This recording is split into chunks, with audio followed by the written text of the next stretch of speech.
చక్కని సీతకి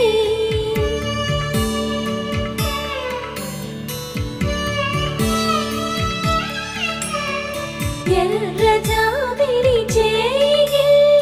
రాముడేడని అడుగుతుంటే